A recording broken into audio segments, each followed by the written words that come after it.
ፍጥረትን ሁሉ በዝናብ አብቅሎ በፀሐይ አብስሎ የሚመግብ ጌታ ሐሊበ ድንግልናሽን ይዞ ጠባ። አምላክን አጥብቶ እንደማሳደግ ያለ ክብሬት ይገኛል። አምላክን አጥብቶ ማሳደግ እጹብ ድንቅ እኮ ነው ይሄ። ለዚህች ድንግል የሚሰጠውን ክብር ሌላ አትስ። እሷ እንደ ማንኛውም ሴት አትበል። አዳም ከመውደቁ በፊት በገነት ይዞት የነበረውን ንጹሕ አካል ይዛ የተገኘች እሷ ናት። እግዚአብሔር እንግዳ ሆኖ ወደዚህ ዓለም ሲመጣ ለእግዚአብሔር የምትገባ እግዚአብሔርን የተቀበልንባት ንጽሕት አዳራሽ ድንግል ማርያም ናት። እሷ ባትኖር ከማኑ ገብቶ ይስተናገድ ነበረ። እግዚአብሔር የተስተናገደባት አዳራሽ እሷ ናት። ሰው ሲጠፋ በእግዚአብሔር ፊት ሰውን ወክላ የተገኘች ትምክህተ ዘመድነ የባሕርያችን መመኪያ እመቤታችን ቅድስት ድንግል ማርያም ነው። እሷን ከሌላው ጋር አታስተካክል። መርገም የሌለባትን ቡርክት አንቲ እማንስት ከሴቶች ተለይተች ቡርክት ነሽ የተባለችውን ከሌላው ሴት ጋር ለምን አንድ ታደርጋታለህ? እጄ ሰረቀ፣ የኔ እጅ ቢሰርቅ ነፍሴን የሰረቀ ሥጋዬ ነው። ነፍሴ እንዳትሉ አሁን ዳቦ ቢሆን የሰረቁት አድርገውና ነፍሴ እንዳትሉ ነፍሴ ዳቦ አያስፈልጋትም፣ አትበላም። ኋላ መሞተች በኋላ ታዲያ ማን የሰረቀ? ሥጋ ነው አይደል? ሥጋ ከሆነ እግዚአብሔር ለምን ሰርቃል ብሎ ይፈርድብኛል? ይህም ደግሞ አንድ ጥያቄ ነው እኮ። አንድ አካል ነው አትሉም እናንተ ሰዎች? አንድ አካል በሉ እንጂ ምን አላችሁኝ? አንድ አካል ነው ማለት ለምን መሰላችሁ? አሁን አንድ ጥሩ ወጥ ሰርተን ሽታው ሲሸተን ደስ ይለናል። ሥጋን የሚያሸተው ነፍስ ነው።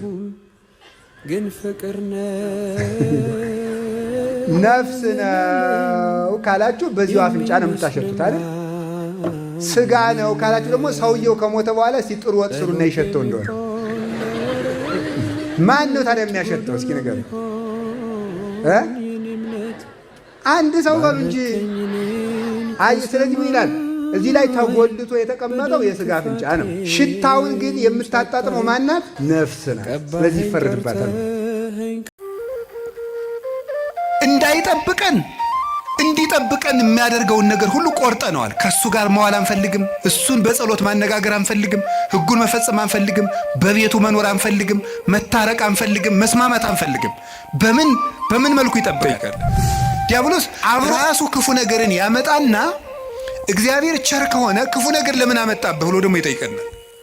ለዚህ መልስ ያጣች ነፍስ በእግዚአብሔር ተስፋ ቆርጣ ትቆበልላለች። የሚረግሟችሁን መርቁ ብሎ ሰው ሚስቱን መውደድ ካቃተው፣ ባሏን መውደድ ካቃታት፣ እማምኑትን ውደዱ ተብሎን ክርስቲያን መውደድ ካቃተን እንዴት ብለን ነው አሁን ለክርስቶስ የምንመልስለት? ሰውን ለማዳን ወርቅ እፈልጋለሁ ቢል ኖሮ ወርቅ ስንት ሰው ይኖረዋል? እግዚአብሔር ግን ሰውን ለማዳን እስከ ውሃ ዝቅ ያለ እሷ አትበሉ ዕድሜ ለንስሐ ስጠኝ ነው የሚባለው። ወይ ጉድ!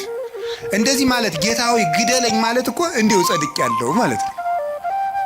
አስተካክለኝ፣ ጊዜ ስጠኝ፣ ቆየኝ እስካፈራ፣ አትቁረጠኝ ነው የሚባለው። ያለ እግዚአብሔር ፈቃድ ምን አይሾምንም። እና እንግዲህ ሁሉም ባለስልጣን እግዚአብሔር እየፈለገ ነው የሾመው ነው? አዎ አይደለም? ሁሉም ባለስልጣን ማለት ነው። እንደው የዛሬዎችን መገምገም ከፈራችሁ የድሮዎችን ገምግሙ፣ ችግር የለም። እውነቴን እኮ ነው ማለት ነው። ቢያንስ የድሮዎቹ መጥተው ምንም አያረጉንም ማለት ነው። ስላላደረገ በሬ በቃ እንዲሁ ነው ኑሮ ብሎት አይኖርም። ምርጫ የለውም። የሚበላውም ምርጫ የለውም። ያው የተወሰነለትን እኔ ሰሞኑን ቲማቲም ልብላ ይላል በሬ ይላል። እስኪ ንገሪ፣ ኧረ እንደው ሻዩ ላይ ቅርንፉድ ጨምሩበት ይላል በሬ አለ። ምርጫ አለው። እኛ እኮ መምረጥ ስለቻልን እኮ ነው። ይህ ደስ አይላችሁ? የምለብሰውን ይሄኛው ነው፣ ይሄ እንዲህ አይነት ሸሚዝ ደስ አይለኝም እምትል እኮ መራጭ አድርጎ ስለፈጠረ ንጉሥ አድርጎ ነው እኮ የፈጠረ። በራስህ ጊዜ ሁላችንም እንላለን ለገሌ ያለውን እግዚአብሔር ስንታውቃታለች። አቤት ስታስቀድስ ሲያስቀድስ ማንም አይቀድመውም እኮ እንላለን። ግን ለእነሱ ያልሆነ አይ ቤተ ክርስቲያን እነሱም እንዲህ ነው የሆኑ እንላለን። መጽሐፍ ቅዱስ ተጣልቶ አያውቅም። መጽሐፍ ቅዱስ የተጣላ መስሎ የሚታየን እኛ ከመጽሐፍ ቅዱስ ጋር